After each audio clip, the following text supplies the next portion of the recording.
Welcome, everybody, to Punahou's first Pitch to the Pros, a Shark Tank-style competition. In this live event, our students share their innovations and receive feedback and funding from some of the brightest stars in our constellation of Punahou luminaries. My name is Mark Lockridge, and I serve as the director for the CASE Accelerator for Student Entrepreneurship.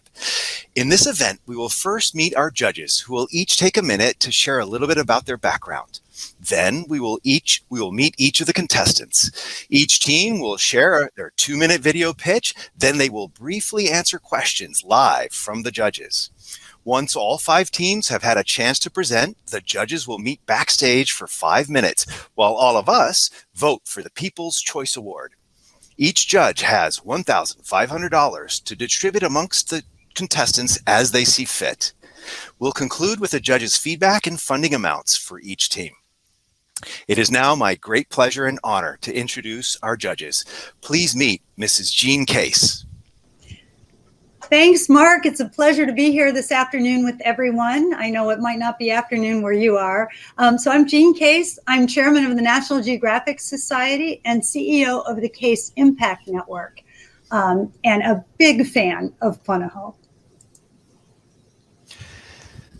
Thank you, Mrs. Case. Now please meet Mr. Dustin Shindo.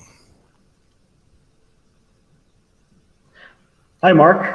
Pleasure to be here as well. I just realized I'm the only non-Punahou alum, so I feel even more flattered to be here. Local entrepreneur, born and raised in Hilo. Been involved in various ventures, renewable energy, healthcare, beverages, and most recently software. Also getting involved in nonprofits more these days. So in that spirit, very excited to hear what the students have to share with us today. Thank you very much, Mr. Shindo. Now let's please meet Miss Amara Humphrey. Hello. Nice to see everyone. My name is Amara Humphrey. I'm a social entrepreneur, and I build technology projects for K-12 schools, students, and teachers. I joined the Punahou community back in 6th grade, where I quickly found my first love in the wood shop. I have fond memories of making that paper towel holder that is still to this day in my parents' kitchen, and then taking jewelry making in the academy. At Stanford, I pursued the intersection of my passion of creating things with art and engineering by studying product design. I've since been building digital products for students and teachers who need them the most. I'm currently the co-founder and board member of Give Thanks, a nonprofit that builds a research-validated digital program to strengthen student mental health and well-being and social-emotional skills using gratitude science. And I'm the head of research and development at ABLE, a school operations platform focused on tackling systemic inequities and increasing access to college and career readiness for historically underrepresented students. I am so inspired by all of the ideas I've seen so far from the students today, and I can't wait to learn more. Thank you, Ms. Humphrey. Now let's please meet Ms. Melly James. Aloha, everyone. I'm Melly James, co-founder of Mana Up. We are an accelerator and venture fund focused on consumer brands, elevating the brand of Hawaii. These companies are headquartered here in the islands in the retail, value-add, food, health and beauty, and home space. In 2020, our 51 companies presented $38 million in revenue to Hawaii, as well as 315 jobs and 18 million in sales outside of the state. And as we look to build more opportunity for everyone here on the Shark Tank cast, as well as all of our students, building opportunity here in Hawaii and diversifying our economy is super important to us. And we're excited that these companies are continuing to grow through the pandemic. I am a 96 Punahou grad and also started my first company in the Bay Area in 2007. And super excited. All the pitches are amazing and really looking forward to being here today. So thank you. Thank you, Ms. James. Now let's please meet Mr. Steve Case. Hi, Mark, and hi, everybody. Great to be with you. It's an exciting time for Punahou and more broadly the state of Hawaii as there's more focus on what's happening with entrepreneurs and startups, and it's great to see. I was a co-founder of America Online, AOL, 35 years ago when only 3% of people were online, so we've come a long way over those 35 years. More recently, the last decade, I have an investment company here in Washington, D.C. called Revolution, and we've backed over 200 companies. And in the process, I've heard literally thousands of pitches, and the pitches you'll hear today are really terrific. So great to be with all you. I should say where probably most important of all was I was a class of 1976 at Punahou, and look forward to seeing some of my fellow classmates over the next few days because we have a reunion week. Thank you so much, Mr. Case. So now let's meet our contestants. Mr. Case, in your fantastic keynote yesterday, you mentioned the need for new types of entrepreneurship that incorporate sustainability and the environment. Well, here comes Sabina Funasaki with Vi AI. Let's see her video. When I say the Alawai Canal, what comes first to mind? Yeah, me too. I am looking to create an AI-powered solution to help clean up the Alawai and all polluted waterways. Today, organizations and environmental scientists are working to clean it up, but they struggle to find out what bacteria is in the Alawai. Progress is slow, so they need timely and reliable data to help measure the outcome of their solutions. Unfortunately, they don't have the technology and therefore the data to do the job right. As someone who kayaks in the canal twice a day, I see and smell the problem firsthand. Since elementary school, I've wanted to be a part of cleaning the Alawai. I have volunteered at organizations and was even featured in the 2020 Punahou Bulletin called Poised to Change the World. I believe that the people of Hawaii, the tourists, and the wildlife deserve beautiful, clean water to enjoy. This is why I'm creating Vi AI. Vi AI is a handheld, submersible microscope technology that can detect bacteria in the water instantly.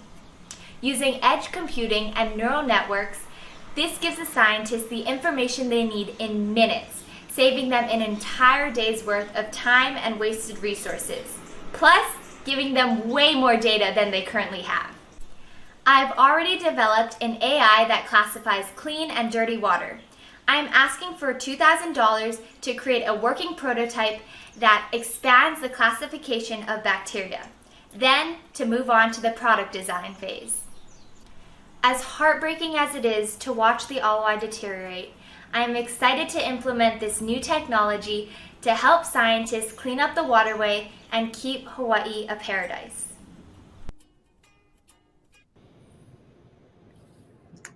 Sabina, that was really terrific. Thanks for sharing your project with us. Have a couple of questions. And by the way, I think it seems so Nat Geo.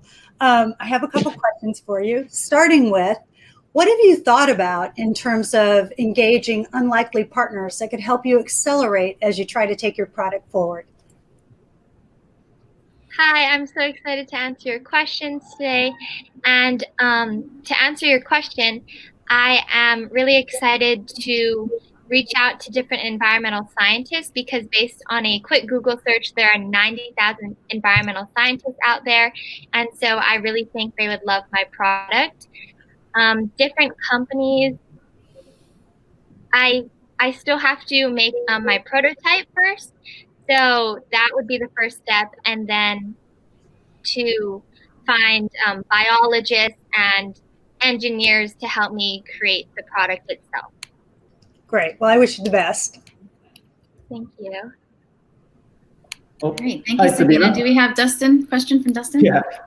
Yeah. Hi, Sabina. Extremely impressed with your passion for improving water quality and your ingenuity in your product. I mean, that's it's just fantastic to see what you're doing. So I guess my question is around, I see the value in the faster and more data. Can you give us an example of how that data might be used from some of these scientists and how that might improve their ability to do their job? Yeah, in the future, I don't only see this product being used for the environmental scientists themselves, but it could also be used in every city around the world because this product will help with any water problem. And if it's used in the mass, like around the world, I could help, that could crowdsource data, and I can use that data to make the AI better and the product more efficient. Oh, that's terrific. Amara, do you have a question next? Yes, I do. Sabina, I am so excited about your product and the prototype you're building. Can you speak to the feedback loop between building that prototype and then seeing how it gets used and how you plan to incorporate feedback into your design? Yeah, right now the Vi AI is at really in its early stages. So after the prototype is made, I would use the rest of the 2K if I got it to really mass produce the product so that it can be used, like many people can use it. And the another good thing about this product is that it can be used anywhere without internet because it's using neural networks and edge computing. So that is what makes it different than some other products that need the internet to run. Great. Thank you. Thank you, Sabina. And next, back to Mark. Thanks so much, Sabina and judges. Our second team turns environmental threat into tasty treats. Meet wild boar jerky. Hawaii has a growing population of wild invasive boars, which is extremely harmful to the environment, the economy, and even human health. These invasive boars trample and disturb native crops and bring potential diseases. In fact, one wildlife sanctuary located on Hawaii Island has seen about 40% of their land damaged due to invasive boars. Our solution to this problem is unique. We call it wild boar jerky. First, we'll partner with a professional, certified wild boar hunter in Hawaii, who is eradicating wild boar and will provide us with fresh boar meat. Second, using handcrafted recipes, I will create organic wild boar jerky. Third, we will sell the jerky, which can fund more hunting. Growing up, I watched my mom create original recipes for beef jerky, which inspired me to follow in her footsteps. Our jerky will be offered in a variety of beloved flavors inspired by Hawaii, like teriyaki and Korean barbecue. Our customers benefit from eating our lean boar meat because it is healthier than pork, it has a higher nutritional value, and it has an overall higher concentration of essential amino acids. Our jerky is a low-fat, high-protein snack that is low in sodium and rich in iron, vitamin B6, and zinc. Our jerky has no added hormones, additives, antibiotics, and steroids. In fact, this healthy snack is perfect for parents on the go or watching the football game with your friends. Today, we're asking for $2,000 to acquire our first lean cuts of boar meat, to create a prototype, start our packaging and marketing, and run our first taste test. A positive future for Hawaii's native species and environment depends on us. With your help, we can decrease the impact of wild invasive boars while providing a healthy, great-tasting snack for the people of Hawaii. Hi, judges. I'm Noah Takashima from the team Wild Boar Jerky, and I'm ready to take your questions. Hey, hi Noah. Thank you very much for your video and presentation. I'm very impressed by it. You know, coming from the Big Island, I've actually seen some of the cost and even pain, people getting attacked by wild boars. So I see the value in what you're trying to accomplish. So my question is, do you have any ideas, projections, goals on how your business might actually reduce the population, or what impact would it have on the population of the wild boars? So right now, wild boars are the population is increasing. So by creating by funding and creating a product to support these hunters, I'm thinking of keeping the population on a low and not increasing to yeah. Thanks. Thank you. I know I've got a question for you around success metrics in terms of what you do with this first 2,000. I'm trying to understand, how many pig hunters do you need in your network of partners to be able to hit your first success metric, and what is it?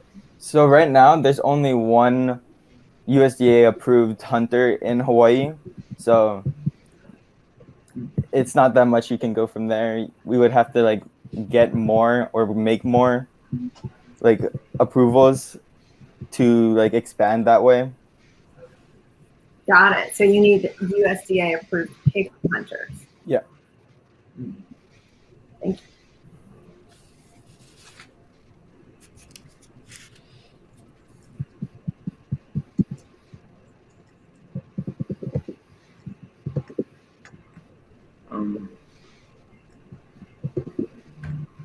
think Melly's asking a question, but she might be on mute.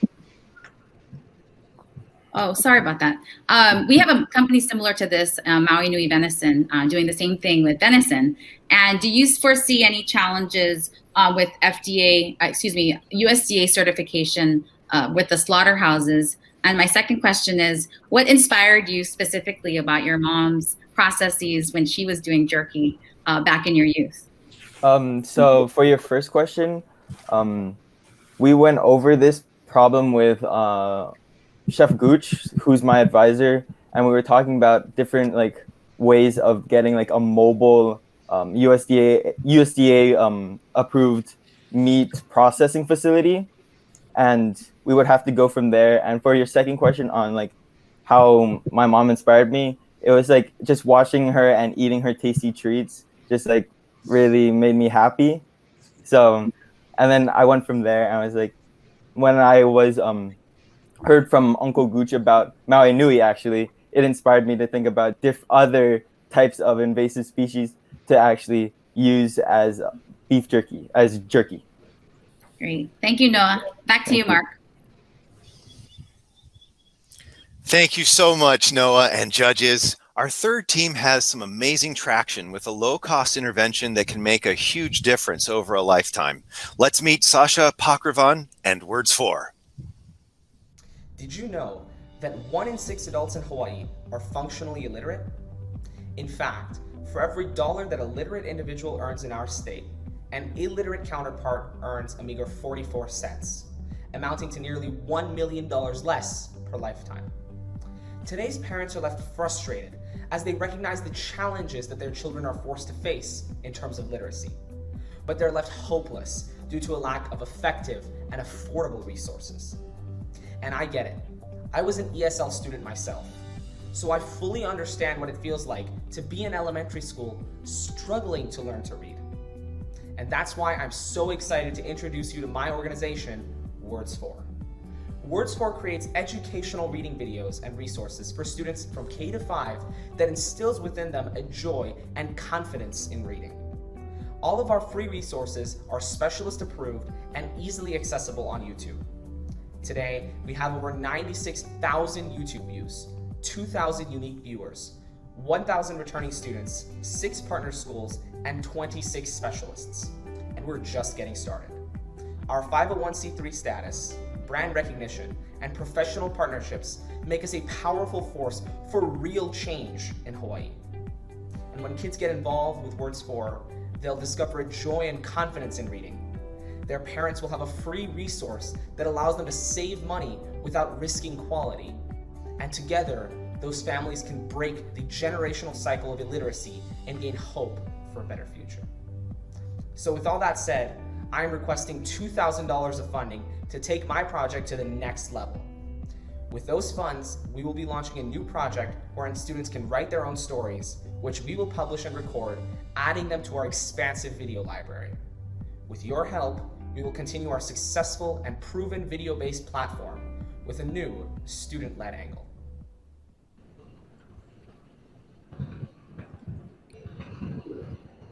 Amazing job, Sasha.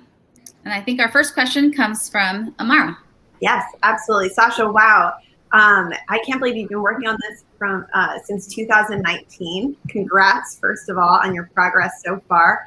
I am really excited to hear about your new initiative that is getting students more involved in creating and sharing their stories.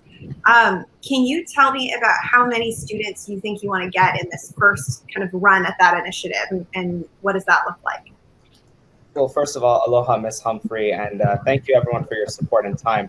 And to address your question, our new initiative really hopes to get as many students involved as possible. We're hoping to cater around 30 to 35 student authors who will write and publish their own books, and then we'll end up recording those books and adding them to our existing library. But at the end of the day, Words 4 is a student-led process, and it's for students and by students. So as many as we can get involved, that's how many will get involved. Great, thank you. Great, next up we have Jean. Sure. Well, Sasha, that was really terrific. I love your mission and I love the traction you've gotten so far. It's really impressive. So how do you think about taking it to the next level beyond creating these additional student videos? How do you think about marketing? Are you mainly counting on schools to spread the word? You're on YouTube. How are you thinking about all that? Right. I think that's a fantastic question. So in Hawaii, as we all know, word of mouth is really, really important. So that's primarily what we've been relying on so far, as well as a bit of YouTube and Google advertising that's come with some grants that we've been able to secure through different foundations. But what I see as the next level of progress is taking this not only through YouTube, but being able to disseminate it through other video platforms that are more suitable to kids, such as PBS or other broadcasts. Great. Thank you. Great job. A lot of progress in a relatively short period of time. The fact that you already have 2,000 viewers is terrific. I want to build on the question that Jean asked, and beyond the marketing side, are there some partnerships? And maybe at the end of your answer there kind of alluded to some that could give you the scalability. So instead of just having to buy the traffic, which obviously is expensive, or waiting for word of mouth, which sometimes can be slow, is there a way to drive the trajectory with a partnership with a PBS or somebody else? Have you considered that? Are there any possibilities there? Yes, there absolutely are possibilities there. And I agree 100%. So what we've been doing right now has been partnering with local schools. So we've been partnered with some public schools, some private schools, and that's really helped build our traction and the desire to get involved. But further than that, we also do hope to make partnerships with companies like Learning A to Z, or like I mentioned with Mrs. Case's question, with PBS, but really the sky's the limit. So you're right, Mr. Case, the trajectory is there, and that's what we hope to be able to do as we continue to scale. Terrific. Well, good luck. Thank you very much. Thank you, Sasha. Thank you. Here you go, Mark. Thank you so much, Sasha and judges. Our fourth team is Kupa'a, Edible Utensils. Let's see their video. Did you know that there's an average of 40 billion single-use plastics such as forks, knives, and spoons being thrown out each year? In fact, the marine life and the natural environment here in Hawaii continues to be damaged by the wasteful effects of single-use plastics. And if we continue these harmful practices, the amount of plastic in the ocean will outweigh the number of fish by 2050. As Kama'aina, we've seen firsthand the negative effects plastic waste has on the environment through beach cleanups for school and volunteer clubs. Today, many people love the on-the-go lifestyle. Plastic forks, knives, and spoons are convenient and versatile for everyday life and events such as parties, picnics, and family time at the beach. We want an alternative that maintains the benefits of single-use utensils, but without having the guilt of contributing to the problem. And that's why we created Kupa'a Edible Utensils. Our durable and eco-friendly utensils are a healthy alternative to single-use plastics. Here's what you need. When you're done, you can throw it away and it degrades. Or better yet, you can eat it! We've added the organic supplement Spirulina to our recipe. Spirulina is rich in nutrients like vitamin A, vitamin E, antioxidants, and much more. Kupa'a wants to make multiple flavors, including sweet ones like fruits and vanilla, or savory like chicken and barbecue. That way everyone in the family has something they can enjoy. With Kupa'a Edible Utensils, you'll provide a guilt-free alternative for schools, restaurants, and takeout services that use a bulk amount of utensils. Biting to our spoons is just like munching on gingerbread. By using our utensils, you can feel great for not contributing to the environmental crisis. So, we are asking for $2,000 so we can test and manufacture a final product, pass legal obstacles such as FDA regulations, market, and then release our final product for use. With Kupa'a, we can help end the pollution and destruction of our natural environment, but still enjoy the convenience of plastic utensils while we're on the go, and receive incredible health benefits too.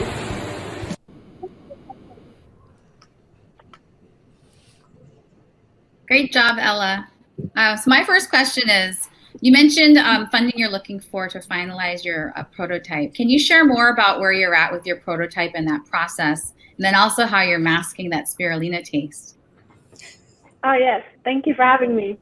Currently, we've already produced a prototype. We've produced spoons. We really wanted to use the funding to create molds that could then create more different and versatile utensils such as forks and knives, which are a little more complex in their function. But after we created that prototype and made different utensils, we just wanted to really test taste because spirulina has there's different types which can do different tastes, and we wanted to add a taste so that it's more favorable for everyone and everyone has something they can enjoy. So I want to build on that question in terms of the flavor. I know you're still planning the prototypes, but do you have a prediction regarding what the most popular flavor will be, number one? And then number two, are there companies you've seen in other places, either in the United States or other countries, that are trying to do something like this that you can learn from? Well, to answer your first question, we've thought about different types of flavors. One, we could do some sweet and simple flavors for like more of a target audience towards families and children who I know would be really interested in like having an edible utensil. Or we were also thinking of flavors that complement meals. Like if you're eating from a restaurant and you don't want your utensil to, outweigh the flavor of the food. And then for your second question, there are a few other companies that do other utensils that are edible, but theirs are much more cracker-like and not necessarily the same material and design. They don't have spirulina, so they don't have the nutritional benefits, and they definitely have a different structure and durability than ours. Ella, I love what you're doing. I think it's really terrific, and I salute the mission. My question is, how do you intend to reach consumers with your product? What are your thoughts about once you have a prototype and it's been proven and you've done the taste testing, how you're going to get it out there? We wanted to start small first, reaching out to schools just so we could get an initial reaction of how people like and what we could improve. After that, another thing we wanted to work on was the shelf life of the utensils. We think packaging could really enable that to be like a lot more longer of a shelf life, but to make sure that at least we continue to meet the shelf life that it currently has of kind of a short time, we wanted to give it to restaurants and takeout services that kind of go through utensils really fast, and they won't have the worry of keeping them too long and having that risk. Okay, great. Thanks. Great job, Ella. Back to you, Mark. Thank you so much, Ella and judges. Our final team is Electric Musubi Express. Let's learn from their video. Many kids, especially in grades K through 3, do not have the opportunity or means to further explore their passion for STEM topics, including 3D printing, machining, machine learning, programming, 3D design, and more. My team and I have been fortunate enough to have incredible opportunities and experiences in engineering, with a combined 35+ projects satisfactorily completed and at least 4 years of robotics experience per member. So my team and I created the electric train Musubi Express to spark an interest in STEM in kids ages 4 and up. Musubi Express is a rideable train similar to the one seen at Ala Moana Shopping Center, but this one was built completely by STEM students. The train can carry 5 students and a driver, it's battery operated, and runs on a 300-foot by 150-foot ovular track. Here's how we took the train from an idea to reality.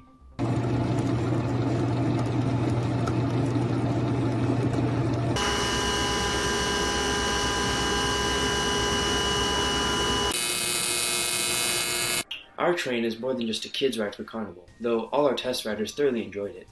It's a way for us to help them unlock and grow their imaginations and knowledge. Plus, along the way, riders will be able to see trackside displays of cool STEM projects like robots, submarines, or rockets. Each rider will also receive a sticker with our website URL so that they can continue their learning. Our team's success will lead to more kids being involved in STEM classes, clubs, and extracurricular activities. Most importantly, those children will be having fun, playing with their friends, and even riding the train, quite possibly at the Punahou Carnival. With a $2,000 investment, we'd be able to finish construction of our trackside displays, work on our branding, create a ride website for interested students, and put money towards a cargo trailer. If we fail to inspire the next generation, we will live in a world where exploring space and living underwater are just dreams. But with your help, we can inspire kids right here in Hawaii to make those dreams a reality. Will you join me in helping to inspire the next generation to build their dreams?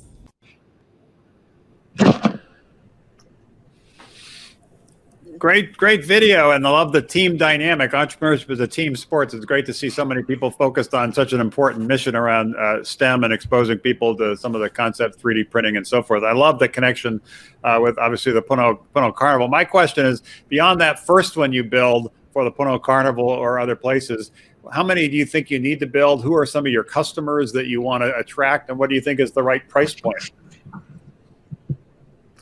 Well, Mr. Case, at this time, it is very much a Punahou project. And actually, recently, the team and I were discussing possibly building a second one because the track is so big, so we could get more kids going through the ride at one time. I think in the future, that is definitely something we could explore. And there are absolutely classes after this that will continue to refine and develop the train and take it to new places. But at this time, I honestly don't know. We haven't even considered selling it. Okay, great. Thank you, guys. I love what you're doing to expose more kids to this area. Similarly to Steve's question, in terms of the sustainability of the project, have you folks thought about partnering with other schools or other leadership that can continue the mission into the future? Yes, we have actually definitely thought about it, and that is something we are very much interested in doing. At one point, we were considering possibly a partnership with EK Fernandez, but unfortunately, as you might know, they had to close because of the pandemic, and that's a sad thing because they had such a large reach with all kinds of events across the state. But that is a huge part of the train, and the whole idea behind it is we want to be able to take it to other schools. And at this time, our idea with that is we'd like to just put the word out, and anybody that's interested, we want to try and work out a way that we can visit with them and create an event for them. Hi, Kawhi. I'm very amazed in watching the video and how you built the train. Your team built the train. I still have trouble putting my IKEA furniture together, so seeing all of that process is pretty complex. So what I'd be interested in hearing more about is, now that you've had this product out there, you've had some people ride it, what are some examples of feedback that make you see your product bringing the STEM market and the STEM process more to the students that are coming up today? Well, for one, even though the train is becoming, as a form of transportation, a little bit more obsolete because we're switching to, of course, aircraft shipping and faster ground transportation, because of the historical impact and because of the fact that it's getting phased out, I think kids are more and more interested to see a train in real life. Some of the feedback we've had from younger riders is definitely with the sidewalls, because originally we just had bench seating. So the sidewalls make it a little safer, a little more comfortable for them. They also did suggest possibly a handhold or a seatbelt of some kind so that there's something extra for them to hold on to while they're riding. We had some middle school students on it as well who suggested possibly more space because it is catered towards younger kids, so they're a little smaller, a little more compact, so the cars are a little smaller. Yeah, we're continuously just trying to get kids on it, trying to see what we can improve. Great, thank you. I've got a question for you and the team. It sounds like you're planning to build the trains yourself and then maybe distribute them to the schools and to have students experience it. Have you considered having the students build trains as well as a different way to participate? That's an excellent question, Ms. Humphrey, and it's kind of difficult to answer because this whole train project started as a class. Me and 6 actually really good friends of mine enrolled in an engineering class at school, and this is the culmination of 8 months of hard work and research and development and design and that whole process. Because we did cater it towards younger kids, so K through 5, I think it would be, personally, I believe it would be unsafe to have kids of that age building a full-size train, but I do think that there is definitely merit to that idea. So we could possibly incorporate that with maybe a Lego setup or a little Lego robot or something that's a lot safer, because we had to spend a lot of time doing safety training and getting experience on the machines that we use to build it. So while it is student built, it's built by high school students with a lot of experience. So I think we could apply some kind of interactive construction activity, but I would not We're recommend. up on time. Thank you so sorry. much. Great job. And back to you, Mark. Thank you so much, Kavai and judges. I want to ride on that train. But so now the judges will go backstage to determine how each of them will distribute their funding. Each judge has $1,500 to distribute however they wish amongst the contestants. Meanwhile, all of us can vote for the People's Choice Award, an award of $500 to be used as funding for one of our contestants' projects. The voting should be available on your screen now.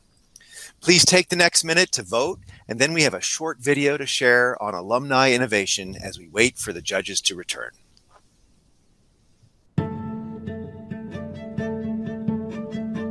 If you are somebody who has the instinct to move in a different direction, whether it's as an entrepreneur or an inventor, one of the most important things to do is have a really clear life vision. One thing that Silicon Valley really emphasizes, and that is possible in other contexts and other places as well, is if there's something you want to do, you start doing it, and then you learn by doing. We know technology is changing rapidly, artificial intelligence and robotics. We need to make sure we're teaching our kids the skills that machines can't do. We're teaching them how to think out of the box, how to be creative, how to be great integrators of ideas.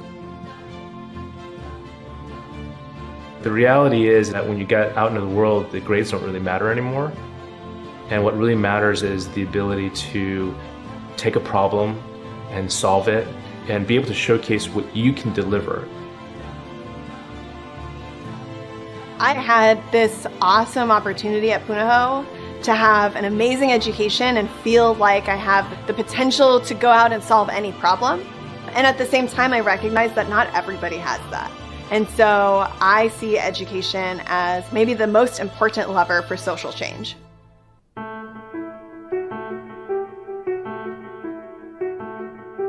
One of the most important skills for the future is that sense of possibility, that not just focusing on what's there, but focusing on what's going to happen next.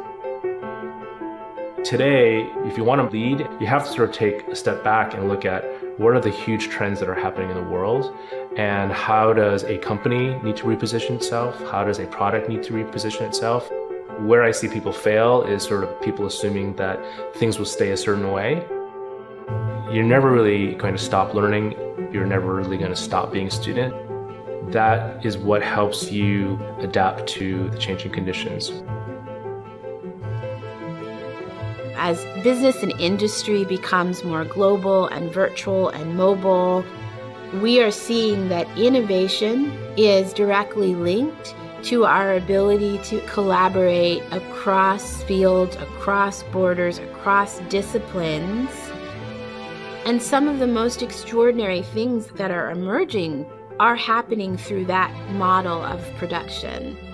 Whether you are an artist or you are an engineer or you are an educator, cultivating creativity and the instinct towards collaboration is incredibly important. You want to be working with talented people on hard problems. For example, here at Google, we have collaborations all over the world.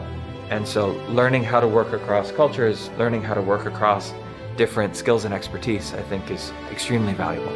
Anybody who's lucky enough to go to Punahou has a responsibility to take that and do something with it. How do they have an impact in their community? How do they change the world?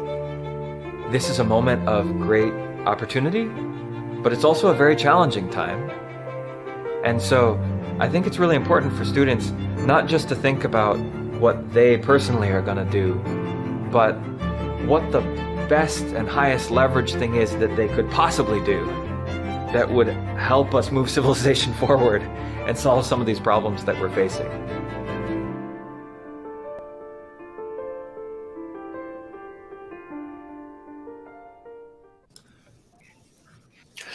Judges, great to have you back with us.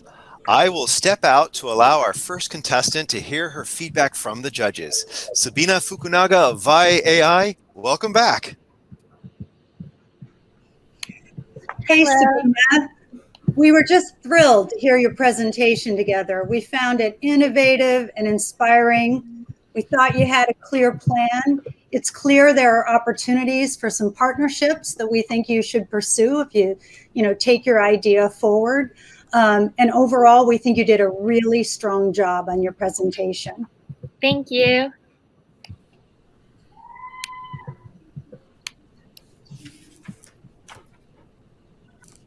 Thank you, Sabina. Yeah, it's a super interesting area of the space. So I know for all of us, we've had experience at the ROI, and this is just the beginning of so many different opportunities for this technology to make a big difference in our personal lives and the world. So thank you.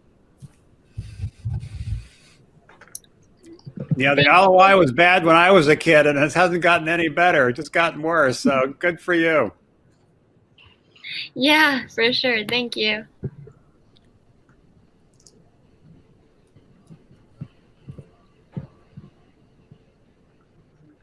Great. Jean, do you want to share the investment number that we're going to give? Sure. Well, I think this really speaks to how impressive your presentation was. It looks like your investment amount is $1,900, Sabina. So congratulations to you. We're all really proud of you. Thank you so much, judges. Great job. Spend it wisely. I for sure will. Back to you, Mark. Thank you, judges, for giving Sabina some wonderful feedback. I'd like to now bring back our second contestant, Noah Takashima of Wild Boar Jerky. Welcome back.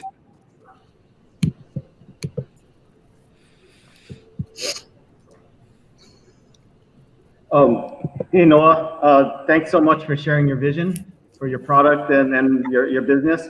It's so impressive to hear how a student at Punahou is looking to make a difference, for not just the school, but for all our community. I also see how your experience with your mom, the recipes, and passion for our land will take you very far.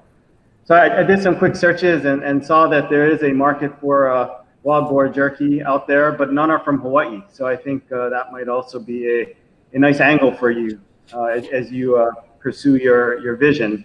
And I've also heard that there is some smoked meat sold in farmers markets, and now we know there's another company in Maui selling a product for venison. So it's pretty exciting where you can take this, and I wish you the best.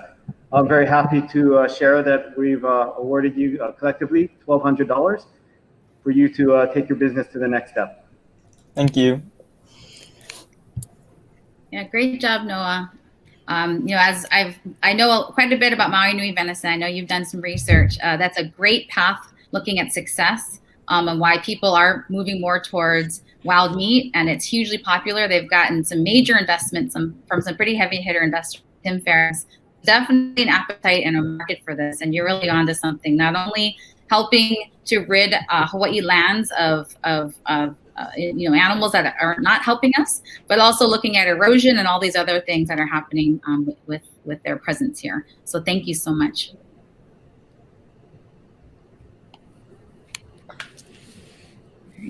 All right, and next up, we're back to Mark. Thank you, judges, for giving Noah some great feedback. I wish those snacks were available now. I'd like to bring out our third contestant, Sasha Pakravan of Words 4. Please join us. Sasha, great job. We loved your presentation. I think some of the plans that you have for your new initiative are really exciting, and we can see that you've gotten a lot of traction already in terms of engagement.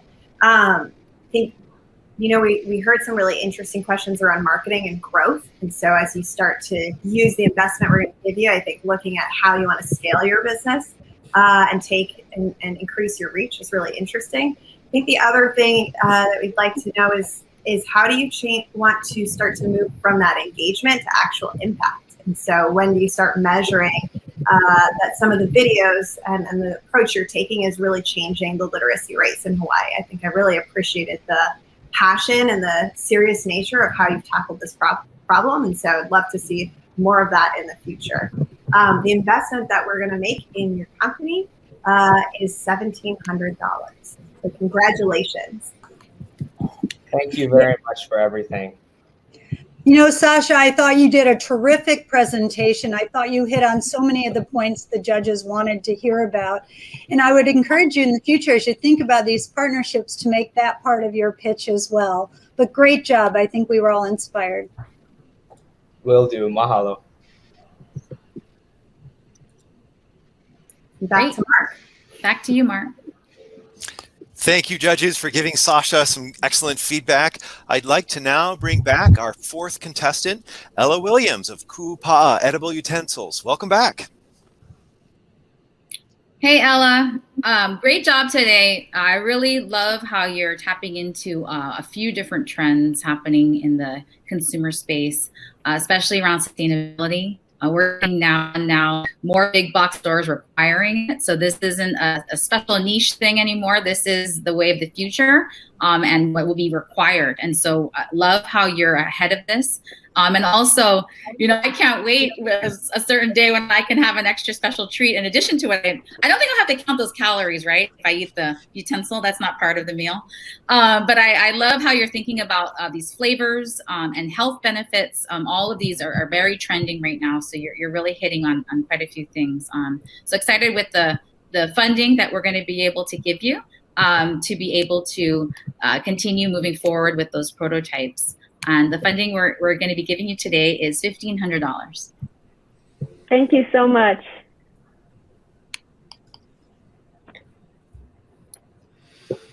Great. Look Now back forward to you, to eating some of those prototypes in the future. Yeah, Ella, I think you need to send the judges your package of your utensils. You know, Yeah, in National Geographic, we have something called Planet or Plastic, and you're really becoming part of the solution. So thanks for all you're doing. Thank you. That was wonderful. Thank you, judges, and thank you, Ella. So I'd like to now bring back our final contestant, Kavai of Electric Musubi Express. Welcome back. Welcome back. And again, as I said earlier, I'm very excited to see this project move forward. And I love the fact that it started in a class and you've tried to turn it into much more of a social venture and looking at ways to expand it. And certainly starting out with the Punahou Carnival makes sense, but would encourage you, if that is working, to then figure out other partnerships where you can figure out ways to deploy it, either the same train or others you might build, so you can reach more people and inspire more people, and to help you along that journey to take this to the next step. The judges have voted you'll get $1,200 for your project. So congratulations. Thank you very much, sir. We're going to work very hard to make sure that we do you guys proud. I'm sure you will. Thank you. We already are proud of you, but we'll be even prouder when you take it to the next level. Great. Yeah, thanks, Kavai. We felt that this is a great opportunity for more kids. I know robotics clubs are very robust here. We have some of the best in the nation here locally. And so it's great where they can utilize those skill sets in more advanced opportunities here. So thank you for that. Okay. Thank you, judges, for sharing your insights and funding for Kavai. I would like to now announce the winner of the People's Choice Award. This is $500 to be applied to their project. Folks, please feel free to drum roll at home.